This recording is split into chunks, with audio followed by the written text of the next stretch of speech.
I'm going to promise you two things by the end of this advert. You're going to know how to sleep better and what Fabian Cancellara wears in bed. Now, I've done a lot of research into sleep for Cyclist magazine, and all the experts I've ever talked to all agreed on two things. Good sleep is linked to better health, better recovery and better performance, and yet the average person undersleeps by 54 minutes a night, which is the equivalent to losing almost a whole night's sleep per week. So it's no wonder sleep has been such a huge area for gains in cycling. Everyone remembers Team Sky bringing their personal pillows and sheets to the Tour de France, I think. So that's why Tudor Pro Cycling has teamed up with Swiss sleepwear specialists, Dagsmian, whose revolutionary fabrics help promote better sleep. So for hot weather or hot sleepers, there's Dagsmian's Stay Cool sleepwear, which claims to be 60% more breathable than cotton and dries in a third of the time. Then for the performance obsessed, there's Dagsmian's Recovery, whose Nat Recover fabric claims to enhance muscle regeneration by recycling excess body heat into infrared energy. It's similar to the therapeutic effects of sunlight on muscles. So it's clever stuff, and as well as Tudor Pro Cycling's Julian Alaphilippe and Mark Hershey being decked out in Dagsmian sleepwear, it's of course the pyjama choice of team owner Fabian Cancellara too. So head on over to dagmejan.co.uk, that's DAGSMEJAN.co.uk to find out more, and use the code Cyclist15 at the checkout to get 15% off.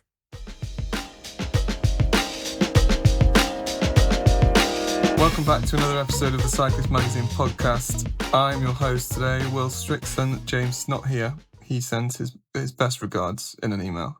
But I am joined today by Robyn Davison. Robyn, how are you?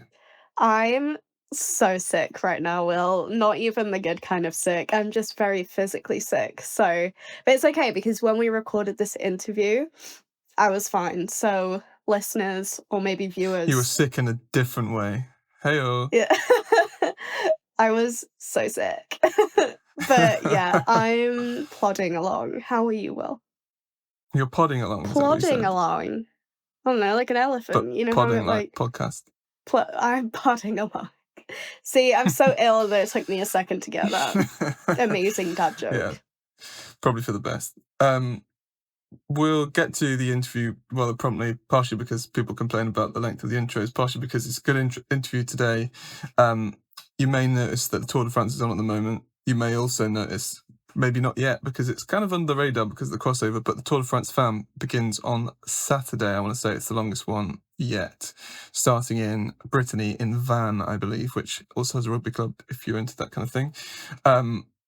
Yes, it should be a really good race and big mountains and maybe a very tight GC contest. But today, Robyn and I have interviewed Kim Le Court-Pienaar, who you will have seen, and you will have seen it.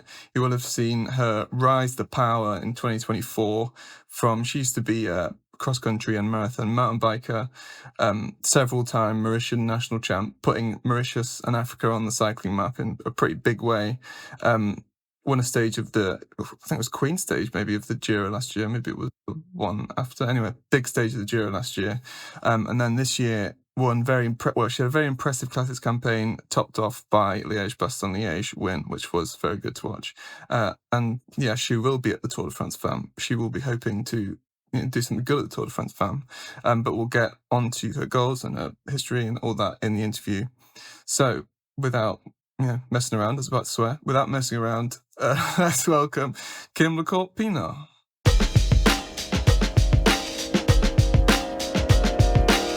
So, Kim, I guess we'll start with the fact you're obviously from Mauritius. How did you get into cycling? What is growing up there like? Neither of us have been, I don't think, Will. No. Yeah, I think it's... To be honest, we were one of those families where, just to start off, Mauritius, you can actually ride on the highway. Yeah, that's how, that's how small we are. You're allowed to ride your bike on the highway. Looks like a main road in other countries, but for us, it's a highway.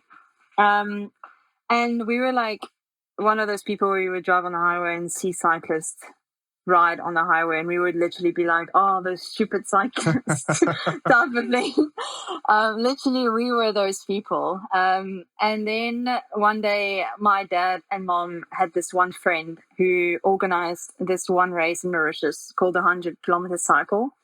And we went to this afternoon barbecue at his place, and he gave a challenge to my parents to borrow a bike and finish the ride. We've never cycled before. We were not cyclists. I was into soccer. My brother was into rugby. We were not at all. My mom was a runner. So my parents were like, yeah, hell yeah. We are up for challenges, or my mom and dad. So they did it. And then I have an older brother.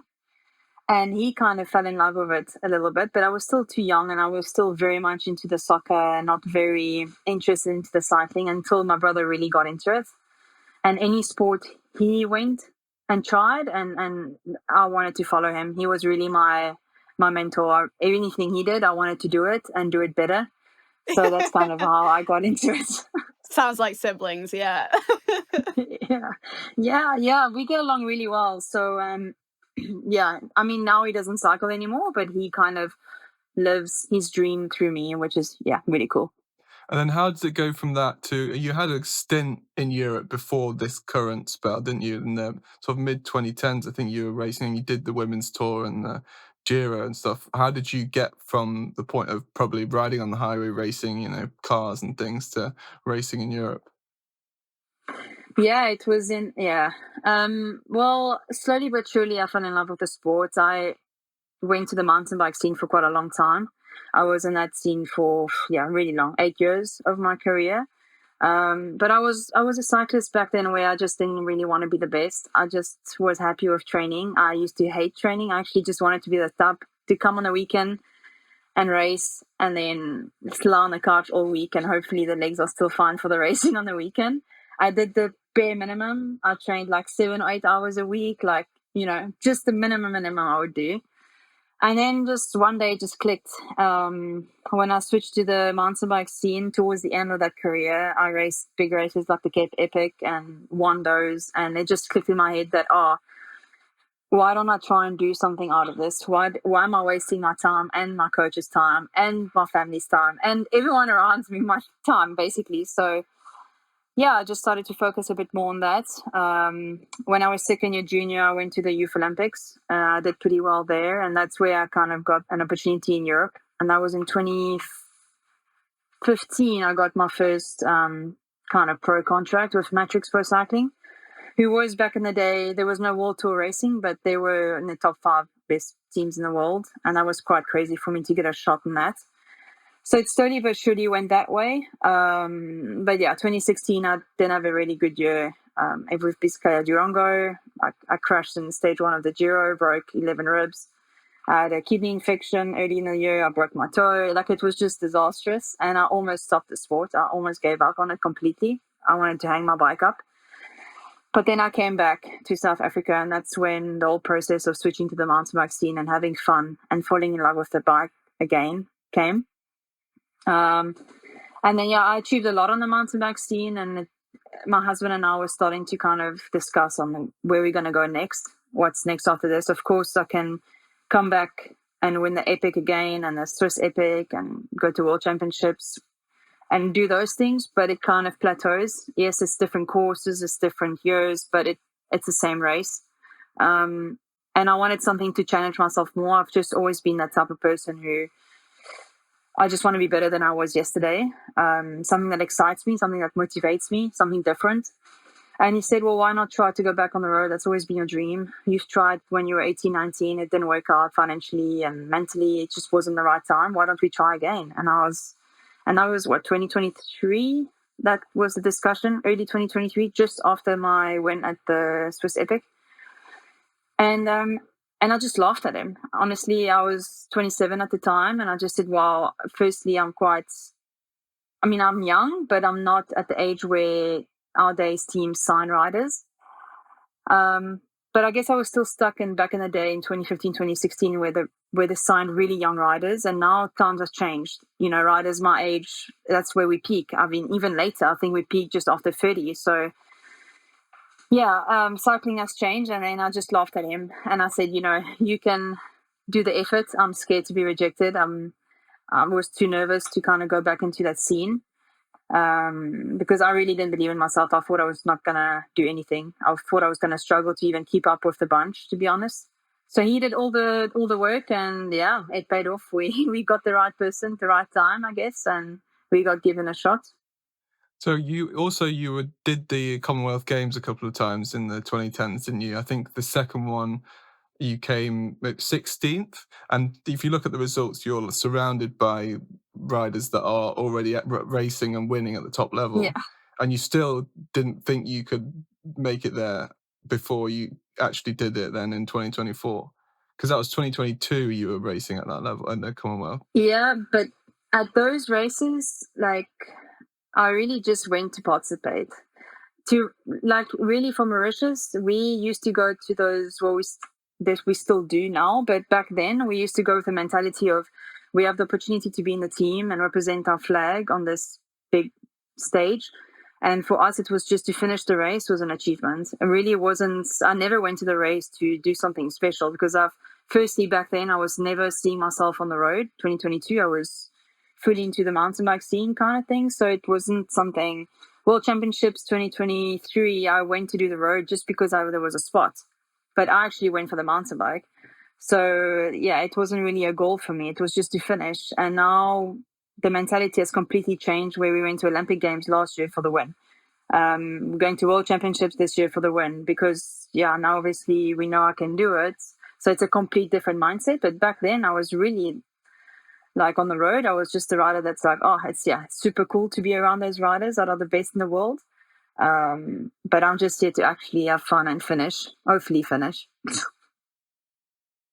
It's slightly downplaying your mountain biking ability, because winning the Cape Epic is, one of the, if not the hardest mountain bike races in the world that, gets the better of some of the world's best cyclists.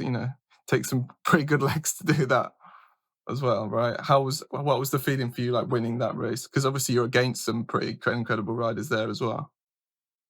Oh yeah, that was crazy. I think the Cape Epic I think a lot of my teammates now, when we talk about it, I don't think they understand or grasp how hard it is, mentally, physically, how much you have to go through. We go there with a team of 5. That's including the 2 riders, right? 2 riders, 1 mechanic, 1 soigneur, and 1 manager, if you call it like that, if we're lucky. Sometimes we just 4 going to a big race like that. Now we have a team that's stacked of 30 riders with 40 staff, or whatever the case is. I mean, it's crazy. It's mental. But yeah, I mean, the Cape Epic is, I would love to go back for sure and race it. It's an amazing event. It was only my second one. So it was really, the first one I did in 2021, we went just for fun. And the second one I really went in to win. It was the goal of it. Of course, it was a huge dream, because you would never believe it, right? You sit on the couch and you watch a race like that, and you always dream of being there, but you never, someone like me, coming from a very, very, very small country, and also from the continent where I come from, we don't see ourselves being up there with the best in the world. It's very surreal. So yeah, of course, winning it, especially with my teammate who also is from Africa, from Namibia, it was extremely special. Yeah, it's can't really explain how hard it is and how crazy this race is. You have to just experience it for yourself to really understand it. It's also, if you go to a classics, or in the classics Ardennes, it's hard to explain for my husband that hasn't been there how hectic it is, how crazy the public is, how intense the media is about one event. It's really hard to explain that unless you're there to experience it for yourself. So when you then got back into top level, say, a higher level than before, so signing for AG, what was that process like to sign with AG Insurance-Soudal? And then what was that like for you then to go straight into that big team environment? Yeah, I mean, it was unexpected, the signing, to be honest. We've been in discussion with them since August 2023. And it's been back and forth discussions, and it's been really high hopes, and then all of a sudden, like, shattered and back up, and then, like, it's always been up and down. I was to the point where I was willing to. For me personally, I've said to my husband, like, if I sign to go overseas on a road team, it needs to only be a WorldTour team. I'm not going to sign for smaller, because I'm already in a comfortable position on the mountain bike scene here at home, where I don't need to be away from family and still able to make cycling, mountain biking as a career. So for me to really leave everything behind, it needs to be the best of the best, or I'm not going to sacrifice my life for that.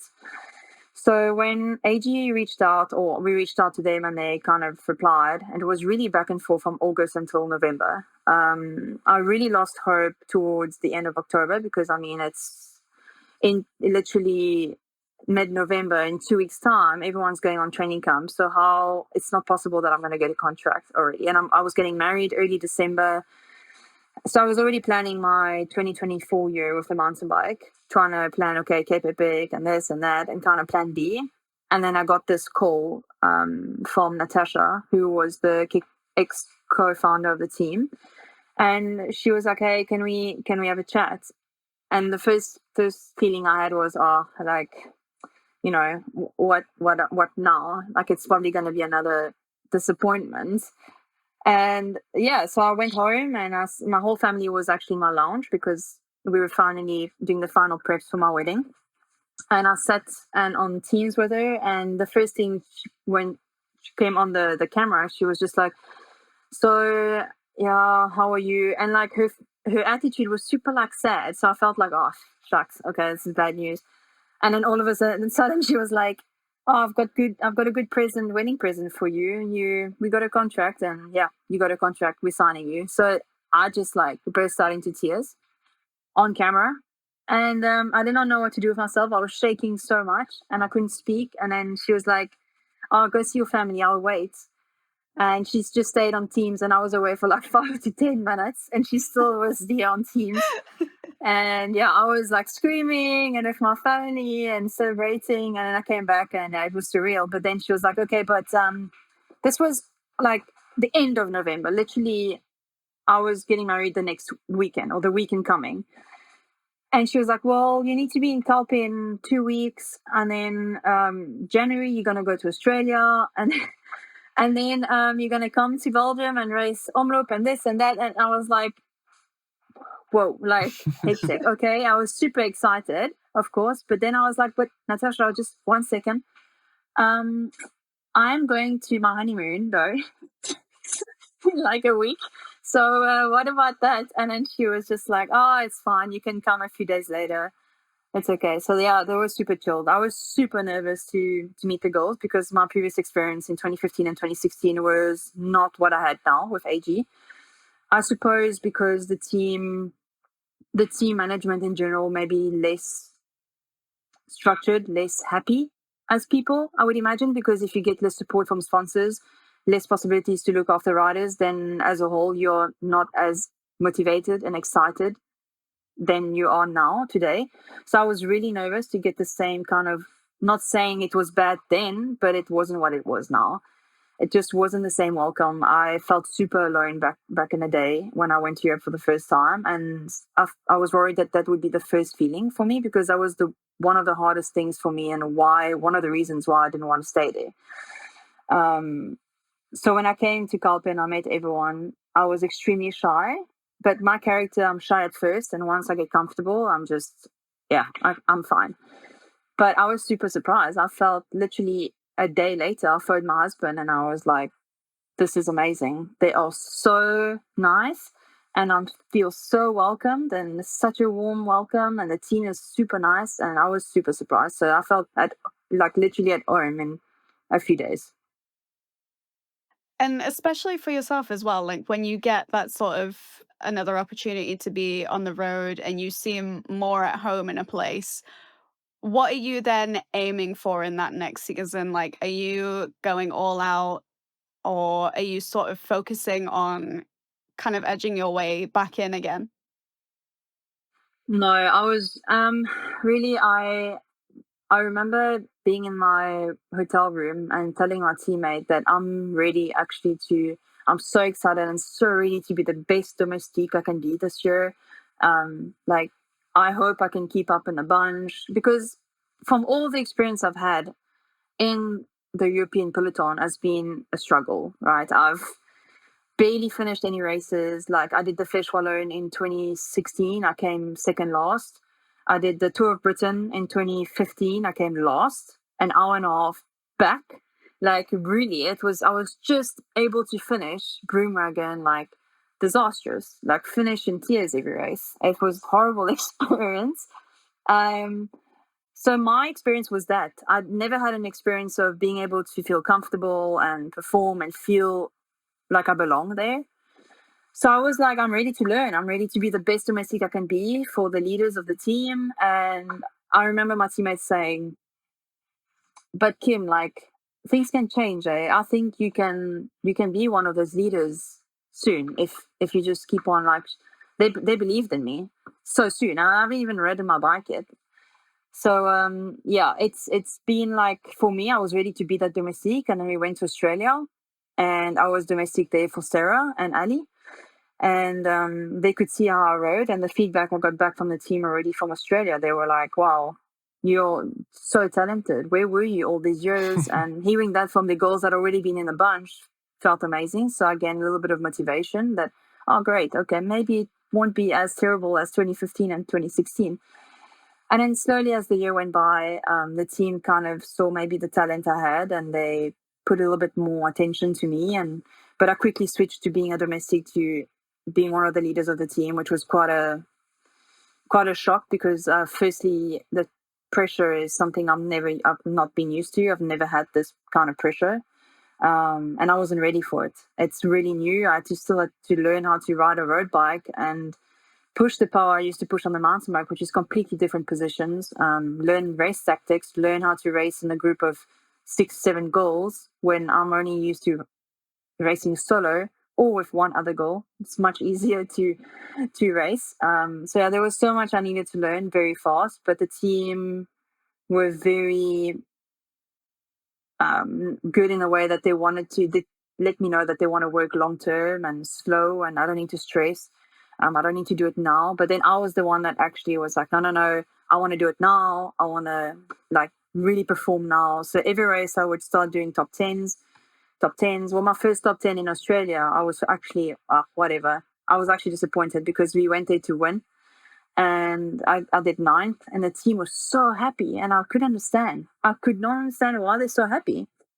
And then I kind of, from the reaction I've had, I kind of realized, okay, maybe a top 10 in the WorldTour race is quite good. But then I started getting a few top 10s throughout the year, and it started getting normal to me, to the point where, okay, now I'm kind of getting fed up of top 10s. I want a top 5. I want to do better. Like, I want to do better than what I did before. And that the team could see that I was really hungry to do well. So they really put a lot of focus. And then slowly but surely I learned, and yeah, this year has been much better than I ever believed. So are you saying that when you finished 10th at your first Paris-Roubaix, you were disappointed? No, so actually Roubaix is the only race where I finished in tears of being proud of what I did, because I crashed in Ghent-Wevelgem and I had a torn ligament in my wrist, and I raced the whole year with that. And Roubaix I was in a lot of pain. I almost stopped, I think, after the second cobble section in Roubaix, because I could not hold on my handlebar anymore with my left hand, to the point where I almost went over my bars. And I said it in the radio. I was like, I can't do this anymore. I'm in so much pain. And my DS just said, Kim, you know your pain threshold. You decide. You make the call. No pressure. You make the call. And of course, I'm not gonna stop. So I just carried on, and then slowly but surely I just kept on riding past the groups and came 10th. And I just, to not give up and ride through that extreme pain I was feeling was something I was super proud of. And I've always told myself that I would feel happier to finish the race, whether I finished 50th, 40th or 30th, than to stop. I know the feeling afterwards. If I finish, I'll be happier than if I stop completely, because then there's the regrets of what if, and you never know. So yeah, Roubaix, I was actually super proud. But like, for instance, this year, Flanders, I came 5th and I was really disappointed. So yeah, And Sanremo also was disappointed. So it depends kind of where my expectations were for the racing. Of course, it's very cool to do 10th at Roubaix. But I've done a lot of top 10, so I know I could do better. It's just through the pain I've been through in the race that I was just proud of never giving up. Yeah.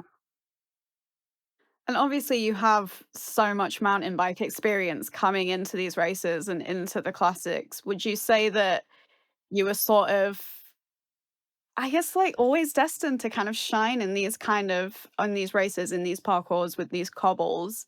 Is it sort of for you were saying like how much you were feeling free and enjoying mountain biking. Is that sort of a similar experience to you? I don't know, because when I rode the cobbles for the recon of Omloop, which I've never ridden cobbles in my life before, in 2015 and 2016, I don't think we've done any cobbles stuff.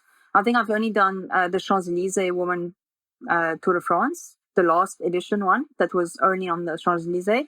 And I can't remember it really. It was raining, everyone was crashing everywhere. So I just can't remember that.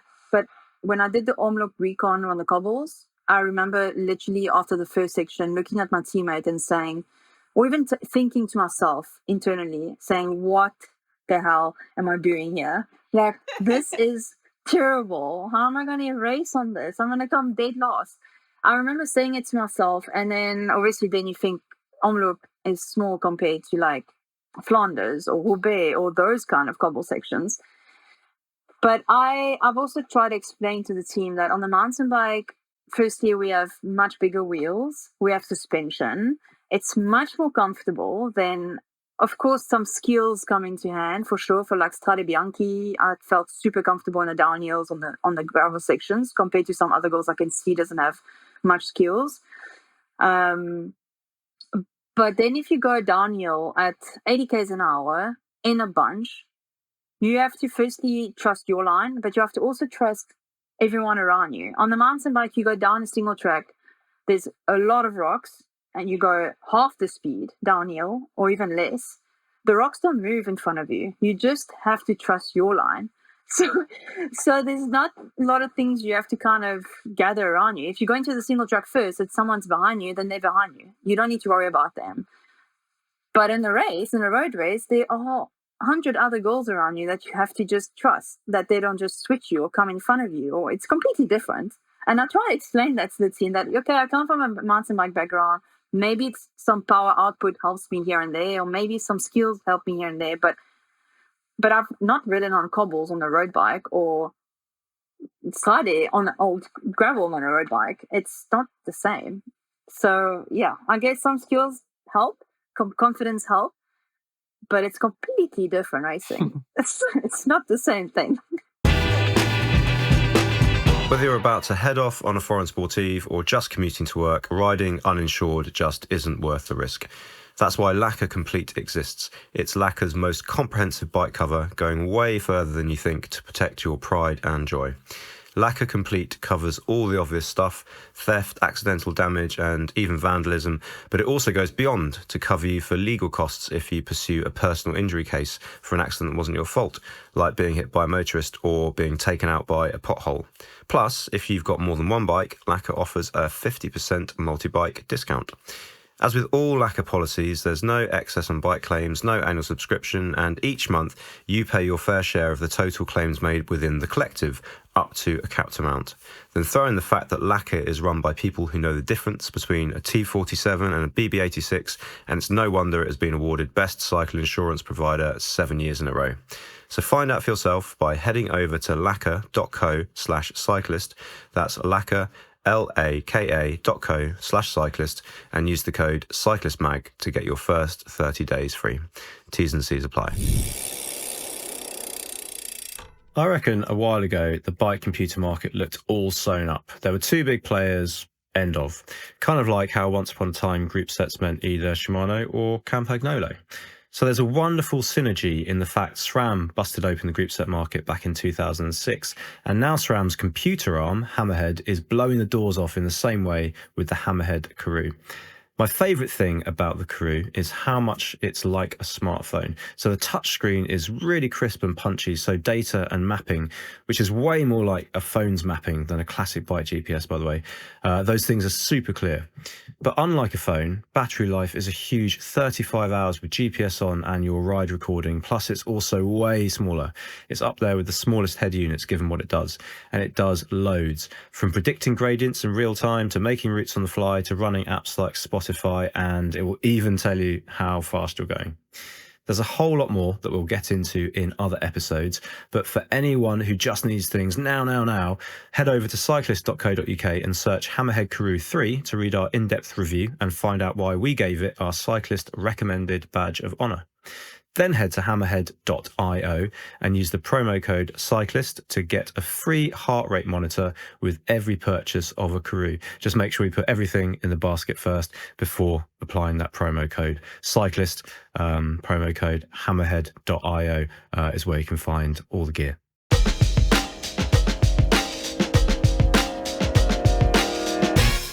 So last year then, after a good classic season, but like you say, you didn't get that win, and then you go into the Giro, you have a good race, and then you win that final stage. How much of a breakthrough did that feel? And was it like relief, or because you were expecting to win before, or was that just pure enjoying the moment?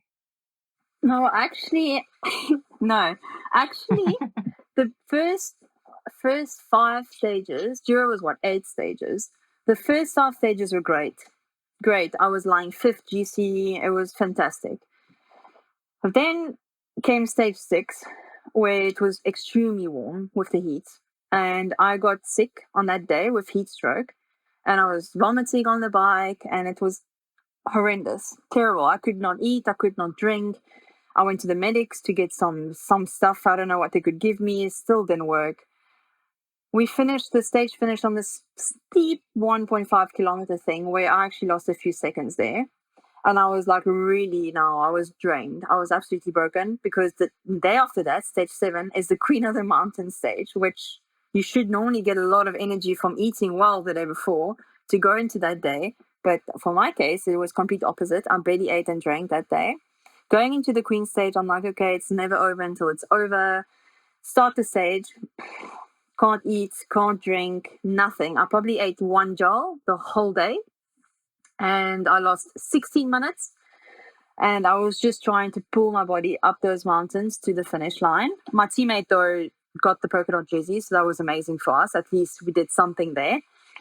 So then I went into stage 8, the last stage of the Giro, with absolutely no pressure. Like, I was off GCRs was gone. So now it was all in or nothing, which was great. But the night before, the evening of that Queen stage, I sat at the dinner table, and Patrick was sitting on my left, and I kind of like laughed about it, and I tapped him on the shoulder, and I said, "Hey, Patrick, don't worry, okay? Today, I just made them think I'm dead, but tomorrow I'm gonna kill them." And then I was just joking around, like not being serious, and he's like, actions speak louder than words." And I said, okay. So the next morning, I can't explain what it is, but I was such in a good mood. I don't know what it was. I just felt like all the pressure was off my back. And it was obviously the first time I was a pure leader in a Grand Tour. So that's something I've never had before. So I think that pressure was hard for me to handle, especially my first year ever on the road scene again. And having that pressure completely fall off was like, I felt super light. I felt all of a sudden I had 10 million energy that I kind of saved for the last 2 days, somehow, some way. And the goal of the day was to win the stage. That was the only goal of the team. We're going to win today, no matter what. We can kill them. We have to be in the break, blah, blah, blah. It was actually really hard to get into the break that day. We tried everything, but then it worked. And then I was in the break, and I stayed in the break of three of us. And I remember the break went up the road, and then I had to bridge over. So I jumped over and I got there, and I was absolutely broken. And then the 2 girls told me to help them pace, and I thought I was going to actually drop again. But I had to go over just to kind of, I don't know, show that I'm trying to help at least. And at the time, my wrist was also in so much pain in the downhills, could barely hold my handlebar. And I remember my DS telling me in the last 5 kilometers, there was like, or 10 kilometers, there was this feed zone. And I had these gels packets in my pocket. And she's like, throw your gels packets away. It's like aerodynamics. And I was like, wow, okay, I never thought of that, you know, like small things like that. So I was like throwing my stuff and I was like, I need a caffeine gel. She gave me a caffeine gel, but now I'm stressing because now this is it. This is my opportunity to do something amazing for the team. And I remember there's a little kicker before the finish, like, and she says, on the kicker, just fake it like you're dead. And I was like, what? And I was like, okay. So then I started spitting and like breathing loud and like acting like I was super dead. And it worked because the girl attacked and I could follow her. And then I counted her and then she followed and I was like, oh shit, now I'm dead. Now I'm in trouble. So then, yeah, we got to the finish and Jolene, my DS, is the pro rider and she's obviously super experienced. She knows all the riders in the bunch. I know no one. So she guides me on who's fast, who's not fast, who should I follow, how should I do it. It felt like I was doing a video game and she's just playing. It was so nice, but yeah, it worked and I was super shocked. Of course, it's nice to finish it like that, especially when you've had 2 hard days in a row. It shows that the human body can recover. It's all in the mindset as well. So that was a good learning curve. But yeah, super special to also get the first WorldTour win in a WorldTour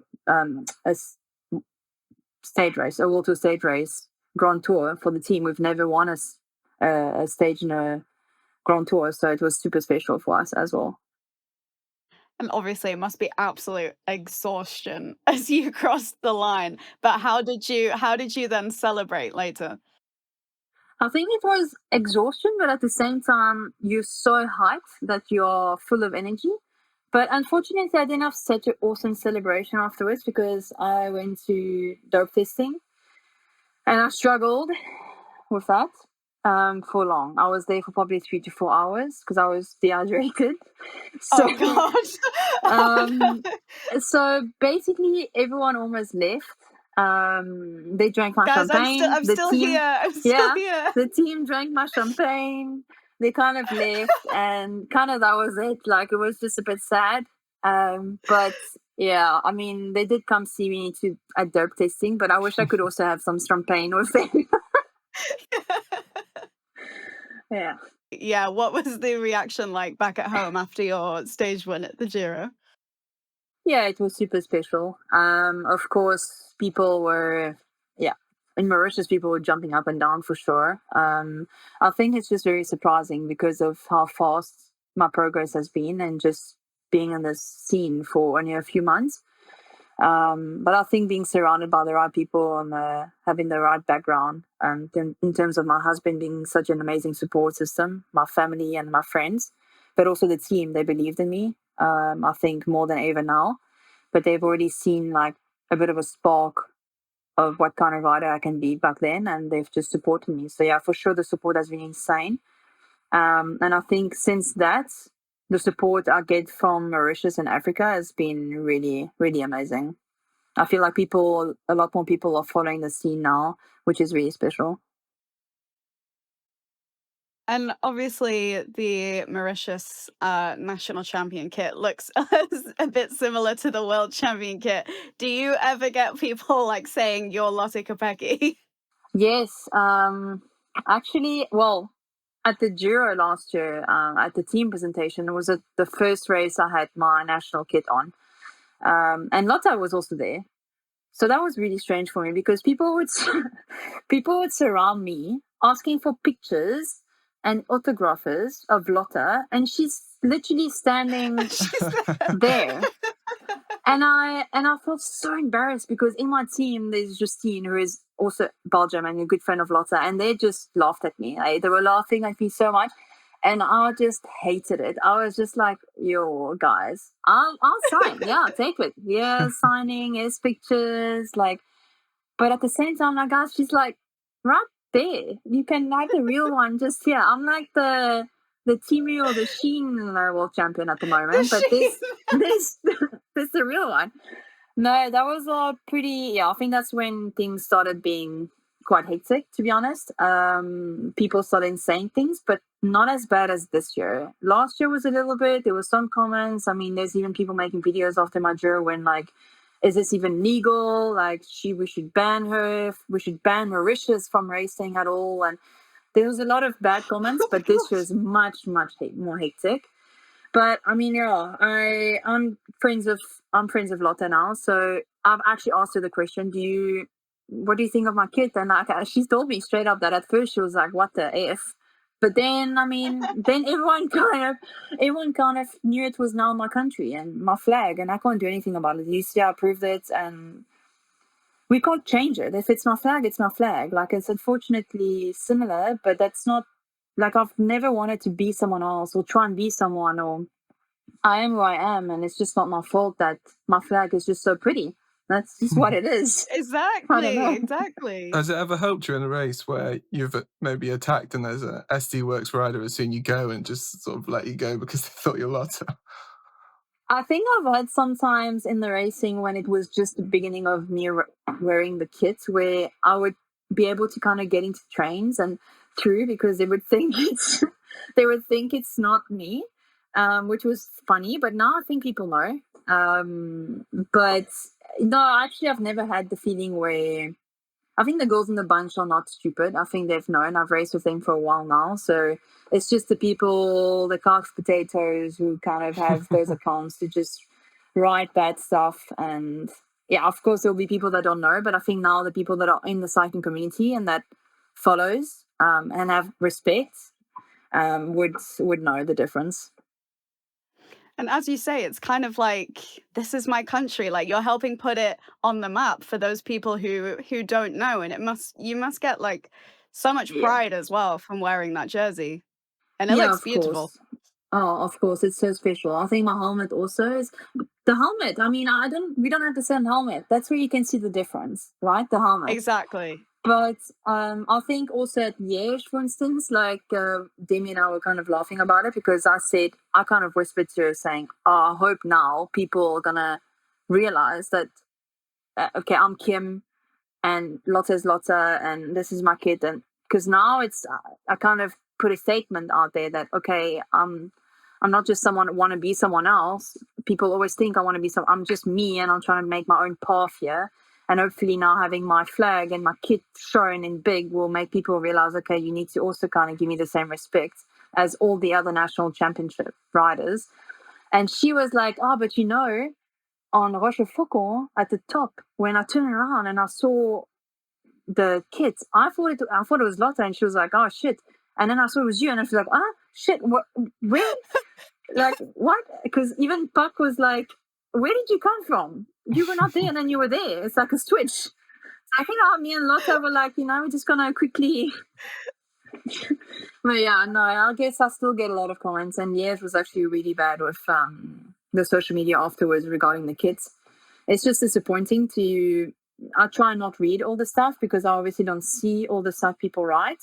But when you get tagged in the stuff, then you automatically see it. And yeah, it obviously hurts that people have really bad comments. But yeah, I guess it comes with the sport, and the better you'll perform, the more bad comments you'll get. And that's how they're trying to get to you. So yeah, I guess bad media is always good media. Yeah, I mean, there's more attention, so more people are aware that you're not Lotte, which is good. You mentioned before that you were not quite pleased with some of your most people would class as really good results in like monuments this season. So, what were your goals and expectations coming into the classics this year? If that was like 5th in Tour of Flanders is disappointing, what were you expecting? To win. No, so like last year we kind of looked at all the classics and we knew that I was a really good classics rider, so we wanted to come in with at least one win. That was the goal. So we took the beginning of the year really chilled, and my first big race to perform really well was Sanremo. But coming to the race, after the race, we realized that we took the climbs way too easy. We should have broken up completely from much earlier because it's too short if you attack towards the end to get rid of big sprinters. And if you get to the line with someone like Lorena, then it's impossible to win the race. It's just what it is. We're just not type of riders that can sprint against someone like her. And then, of course, from there onwards, it was to win. The ideal world for everyone would to win every classic. But for me, I wanted to at least win one. But the whole classic season with the Ardennes, my biggest goal was actually Liège, because we did it in the Tour de France last year in the stage 4, and I had a really good stage there. I came 4th. So after that stage in the Tour last year, my DS said, we can come back to win Liège-Bastogne-Liège next year. And I didn't race it last year because I didn't do the Ardennes. I only did the classics. I wasn't really climbing like I do this year. Back then, I was a bit of a different rider. So yeah, we did come into this year with Liège being the really biggest classic to want to perform at. I skipped Roubaix to be more in shape and more recovered for the Ardennes, more fresh. So yeah, it was really a big goal for us. And obviously, of course, everyone probably knows by now, but you wake up the morning of Liège, and as you've said, you've been so incredibly consistent. It was like obvious that this win would be coming at some point, and it's sort of hard to not know how the race will go. But did you have like an inkling, like, yeah, this is my day? Well, there's actually a funny story because I love a funny story. Because we were actually it's a scary story. Actually, it's like weird because we were in the hotel after Flanders. It was the Monday after Flanders, and we were in the team hotel. And that was the day where I was deciding, okay, should I do Roubaix? Should I skip it? What should I do? Like, I really decided really late about this. And also, we had so many bad comments about my kit from Liège. People were emailing Sportza about me, emailing the team about me, like, my kit, what's going on? Who's this double world champion, whatever. So there was a lot of like stuff about that. So my teammate came to me, Ilse, and she's like, you know what? Let's try and see if we can make your kit different, like just for fun. So she put a picture of me from one of the photo shoots we did in team camp in December, where I'm just standing normal with my national champs kit. And she put it in ChatGPT, and she's like, please, can you change this kit to different, whatever. She put some details, and it changed the picture. And on our kit now, we have nowhere written Liège-Bastogne-Liège, nowhere on our kit. And on the ChatGPT edit that it gave back to us was my kit changed with the full flag, whatever. Nothing else written, just Liège-Bastogne-Liège here on my chest. No. And that was the 18th of March. And I'm like zooming. I'm like, guys, what the hell? And then should we do it again because we didn't like the design of the kit? So we did it again and again, just Liège-Bastogne-Liège. Nothing else written. And we did it 3 times. And it was the same thing. So then my teammates and I are looking at each other and they're like hitting me. They're like, dude, it's a sign. You're going to win Liège-Bastogne-Liège. I'm like, oh my gosh, like this is crazy. So then also screenshot of it. She kept it. And she's like, if you win, I'm going to post that. So then the morning of the race, my teammates messaged me. Alex Manley messages me. She's like, it is written, girl. This is your day. Like, and I'm like, yeah, whatever. We'll see. And then, then it happened. And crazy, freaky story. But I personally didn't have a feeling because obviously I worked hard for this race. And I know I've been consistent. And it would have been a dream come true. But I had a terrible race itself. I just really struggled breathing and it was horrible.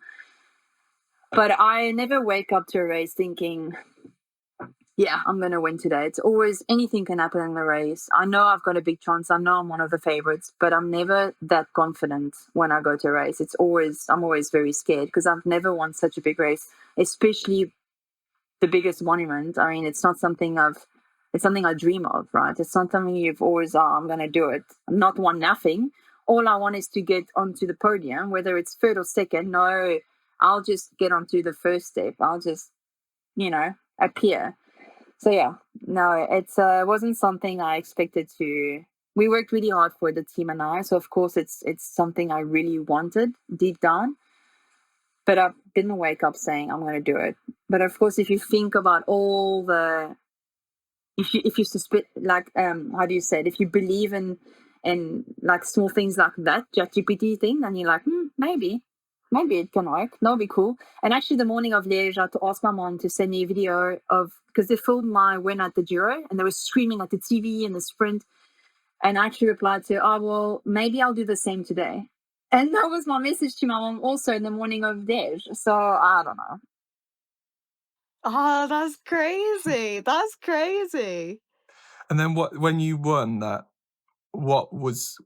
that must have been pretty crazy. How long did it take for you to realize, okay, no, actually this is weird now? Or was that straight away you were thinking about all that stuff straight away?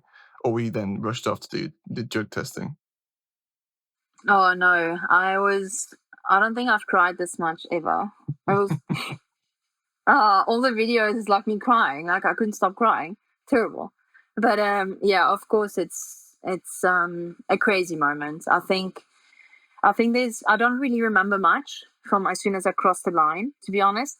The only thing I really do remember is when I sat down on the pavement and everyone was around me, but no one was talking and it was super quiet.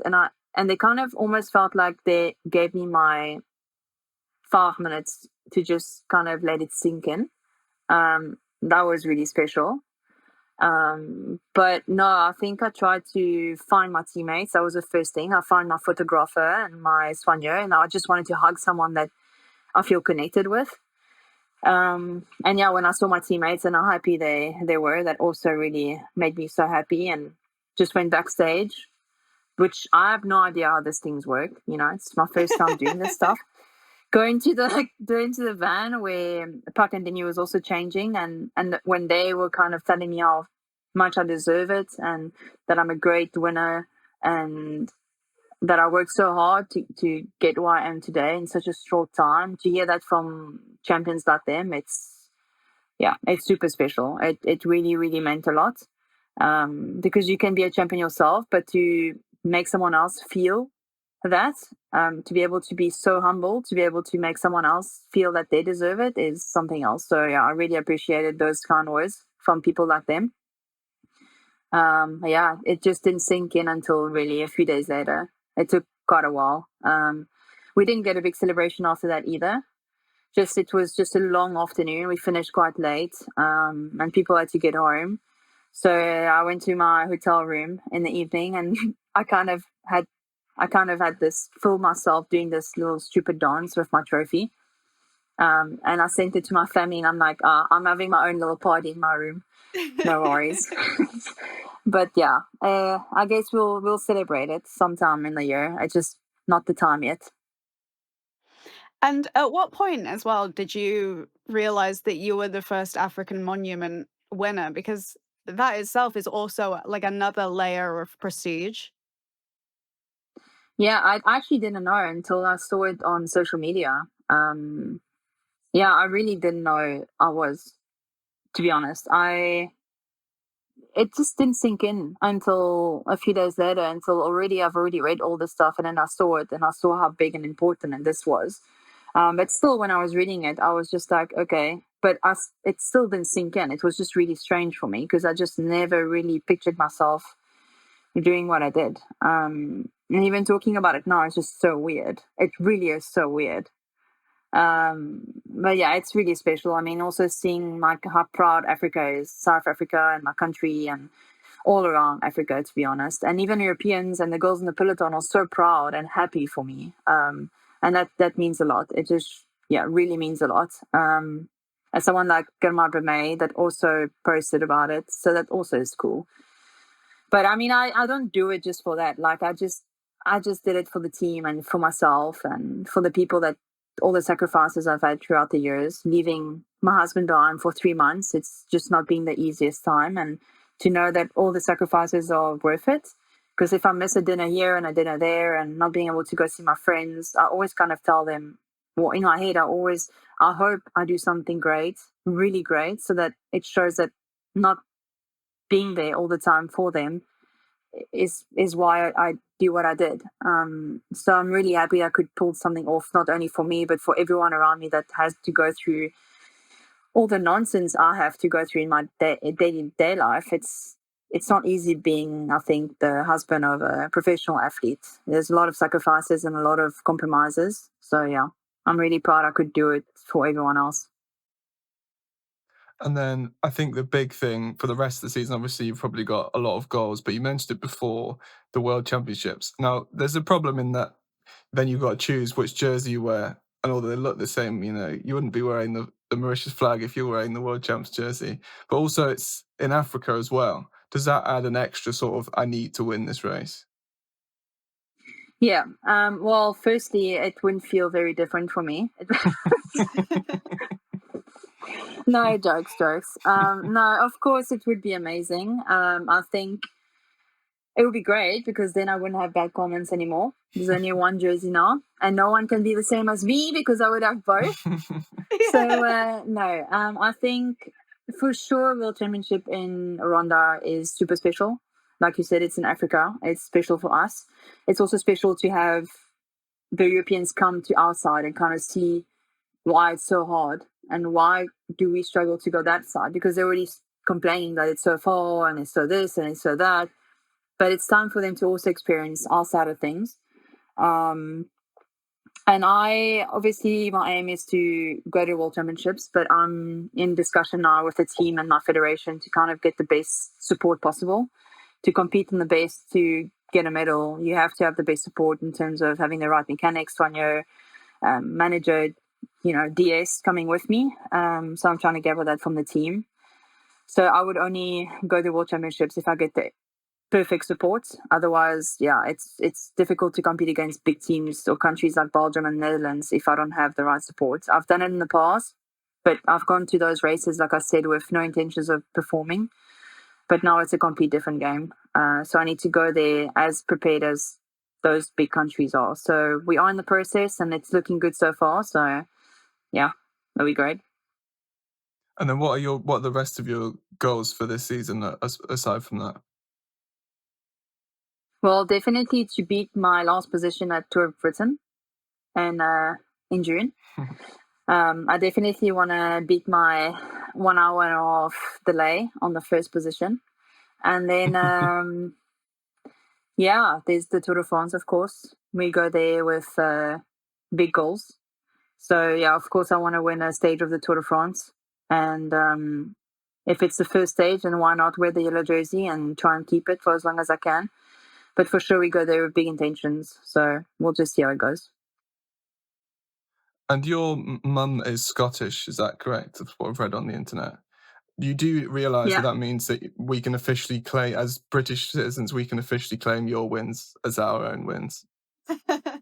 It's fine, yeah. I'll take that. As long as I'm looking forward to.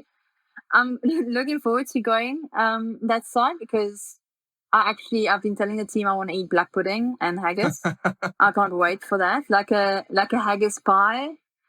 And the team's just like, "You're crazy, Kim." I'm like, "No, I want baked beans and black pudding for my breakfast." We'll haggis is good, especially if it's like a little bit black peppery. Then it's like, because my dad's Scottish, so yeah, I've had a lot of experience with that. When I went and I hope you enjoy it.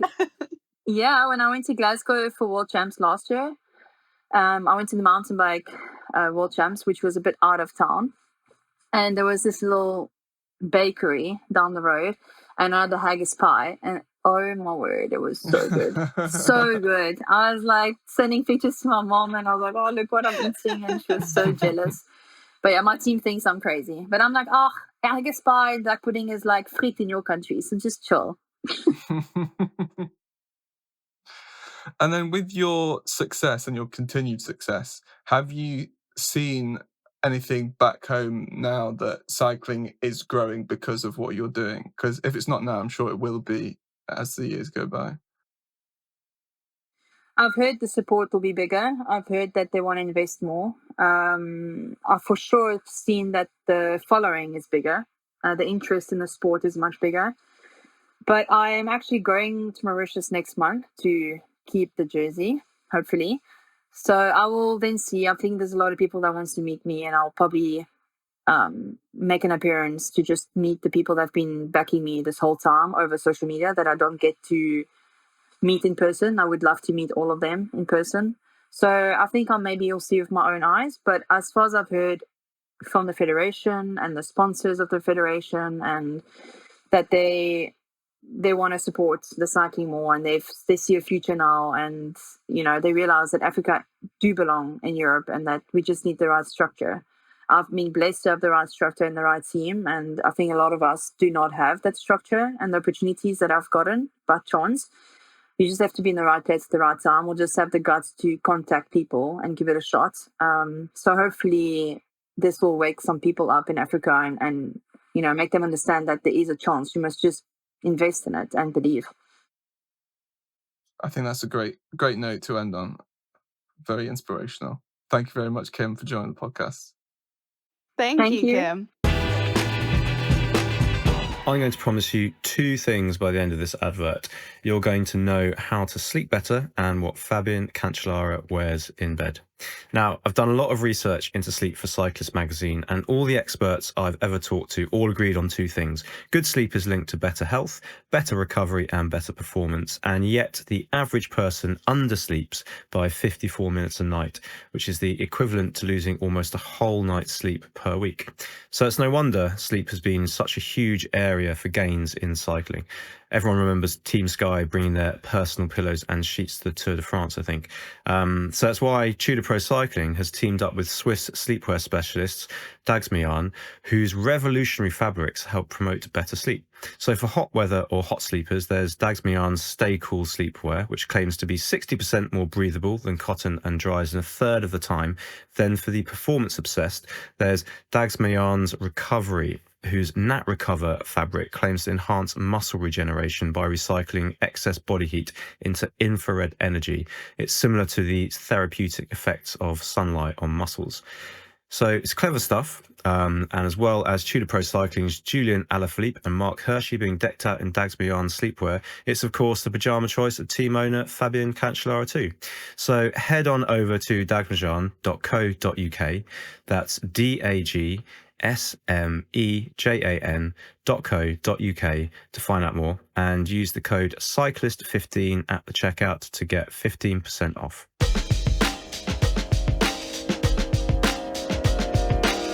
Kim Le Court-Pienaar, everyone. What a great guest. And I really hope that she wins something in the next few weeks. And I mean, it would, in my opinion, be really good to see her win World Championships later this year, if for nothing else but to stop people getting confused between the flag, the Mauritius flag, and the UCI rainbow. I wouldn't put it past people. She should just put both of them on there. Then it looks that would cooler. be a double up. Would be really cool. A full rainbow, a double rainbow. Wow. What is this? Paris-Roubaix last year. Yeah. So Robyn, let's get to the Tour de France. We'll do the men's one first because it's wrapping up. Have you had any big takeaways so far? I mean, we're now, as this goes out, it's on the Thursday. People might listen to it a bit afterwards, but we basically know the result of most of the stuff going on, we think. My big takeaway is that Red Bull need to prioritize the youth in the team. So Primož Roglič has had a great run. No one's denying that. But you have Florian Lipowitz, who's performing exceptionally well and may or may not finish on the podium, depending on what Oscar Onley's got in store. And also they have Giulio Pellizzari, who I think is great for the Giro. I think he would thrive there. Not just because it's home race. If they'd have gone into the Giro this year with the co-leader situation they've done the Tour, Giulio would have beaten Roglič. That would have been amazing. Anyway, I would have loved to have seen that. Yeah. So that's and then we were talking about this earlier.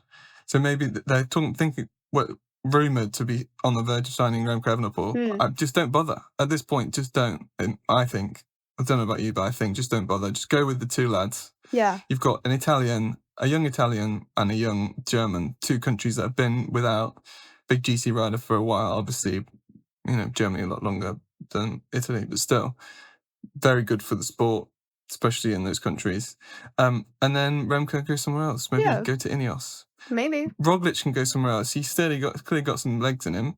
Yeah, He that's the hasn't thing. crashed. Yeah, What are we doing? he's not, and I'm really proud of him for not crashing, because going into the race, I was like, I don't know, like, I'm a bit nervous, like, I'm expecting it, but then he, like, cleared the first week, now it's the second week, and I'm like, look at him go. And it wasn't even just the amount of crashes in the first week, And the he constant missed a like ball. discussion, and he how? It's a new Roglic. So yeah, Maybe. he'll no doubt like continue to be a good rider. I just think. Do you know what is crazy there? What? By the time this goes out, he could have crashed. Oh and god, it'll be yeah, over. and it'll literally be our fault. Like the curse would be insane. Oh no, I really hope that doesn't No, this not happen. blow, yeah. Oh god. Yeah. No, you've jinxed it, Will. Well done. So I want your prediction now, because if people listen to this past maybe Sunday, actually, it's going to go all the way to the line. And I asked you about the maths before, earlier on today. Who do you think is going to win the green jersey? Is it going to be Jonathan Milan? Is it going to be Tadej Pogačar? Is it going to be Mathieu van der Poel? Here's the thing. So I also saw today that Tadej Pogačar was about 8 points behind Lenny Martinez in the Mountains jersey. Yeah. So I think he's going to make potentially, obviously, an effort to gain more time, gain stage wins, and that in itself brings mountain points. And by default, then green jersey points for some reason. Yeah. I think we should just get rid of the green jersey points on the end of mountain stages. Just have the intermediate sprints. But I think, oh god. I think you've either got to do that or you've got to sort of reclassify because it there's as no not way like a sprinters thing. There's no way Tadej Pogačar should be up there. It's for sprinters. Calm down. I'm going to say Jonathan Milan in the hopes that he does it, but now I'm convinced that if we've cursed Roglic, then Pogačar's going to sweep the podium, except for the white jersey. Considering you've just said it would be one of those two, Mathieu van der Poel, you have the green jersey, it's yours. Well done. Yay! I would like to see that, but I don't think Van der What do Poel's you got enough think? points. Because I feel like he'd have to win the last two stages, and I don't think if he wins one, I don't think he'd win the other. But I think he's got a pretty good chance of winning the last one. So who do you think is getting the green jersey? Yeah, it's also hard. a bit It's Peter hard Sagan when now. you're on the receiving end of questions. I think Pogačar's going to win it and we'd have already had some of this action by the time this goes out. But and this has been spoken about a little bit, but the Tour this year was very much seemed to be like they tried to make it something that Pogačar was like not going to win, because they put in like a load of climbs where he had his bad moments when Vingegaard won. But those are the particular stages that he's absolutely 100% going to win. And I think just from those, which would be Ventoux, where he got dropped when Wout van Aert won the stage, Jonas Vingegaard dropped him. And that was 2021, before Vingegaard had even won, didn't even win that year. And then the other one is Col de la Loze, which is not the same side of the Col de la Loze. Yeah, However, different approach. He's still going to have to, you can't go from I'm gone, I'm dead, and then not want to, get back at it. Maybe that's where the Tour de France will be decided. Happens again. If it happens again, then the next time it's in, he will really want revenge. Yeah. But yes, anyway, that's the men's Tour de France. It's been good, if not a bit annoying that it seemed to be decided a bit early, but that's just the way it goes sometimes. Because, and I'm going to bring this up now, because this is a lot of the older generation from us. Spoilers, Robyn's quite young. Thank you. But on Facebook, it's mainly Facebook, but it's on everywhere. People complaining about like the dominance, and these are from people who lived through Armstrong winning 7 in a row, Team Sky, which everyone that's not British basically didn't want to watch cycling, Tour de France those years. Like, it happens in cycling. It's not that rare. I know Armstrong was a very interesting case, and maybe Sky was, if reports are to be. That's the thing, though. You have maybe everyone's just like a glutton for punishment. But I watch cycling, but I hate periods of dominance, and it feels like there's always a period of dominance. And I just wish the gap was closed a little bit. I hated the fact that the Tour de France was decided by the second week. I was like, okay, now what?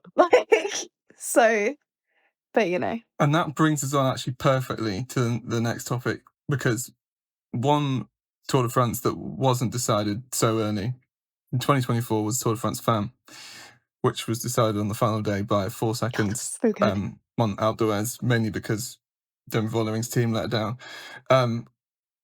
It should be really good this year, partially because anyone that's sort of considered a favourite has also shown weakness. Like, it seemed for most of this year, well, the stage races this year, the following was just going to, walk it in.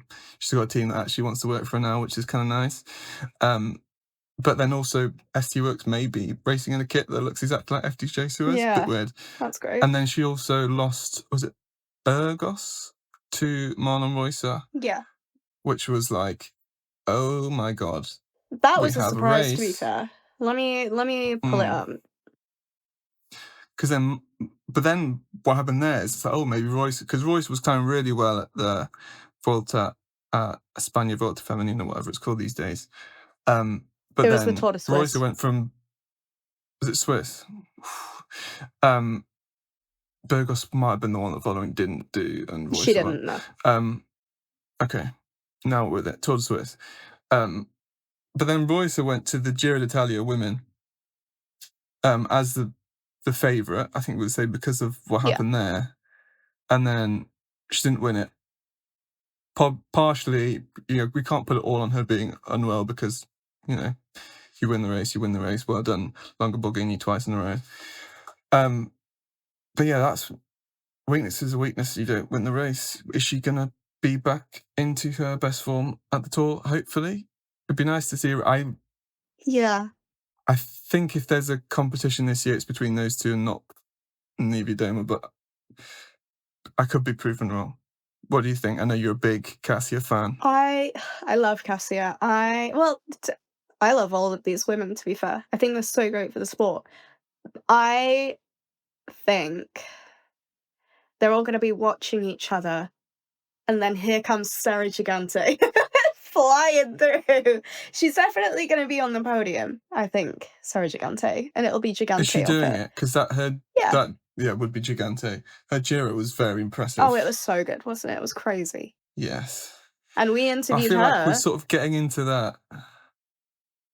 We're getting into that era when, as women's cycling grows more, you get more of the specialised riders. You get more of the proper pure climber who's going to come, and when we're not doing 2 time trials and there's 3 weeks of racing and a load of punchy stages to mix things up, that kind of rider could actually just go and win the Tour, which is quite exciting. That is exciting, isn't it? Who do you think's winning? Just following. Yeah. I won't leave Demi. I believe. I also believe. I believe in LinkedIn's own Demi Vollering. Yeah, she's a great rider, but I would love to see it go down to the wire again. I think that it has the capacity to be... Well, no, actually, no, I don't think it does anymore. I think it did have the capacity to be a Tour de France men kind of blowout. But that was I feel like that was more the case last year, and then everything got ripped apart by Vollering's crash. Yeah. That was also crazy. Obviously, that was also crazy. Yeah, you never know what's going to happen. Which is a good thing, which is why everyone complaining on Facebook about it being boring. I'm not going to watch cycling anymore because one guy's winning a load of races. Check out women's cycling. Watch Tour de France Femmes. Doesn't happen that way, guys. No. It starts in Brittany on Saturday. So much more exciting. And you better watch it. Please. Please. I think that's a good note to end on. Go on, Robyn. You say that again and we'll just press end. You should watch the Tour de France Femmes and women's cycling.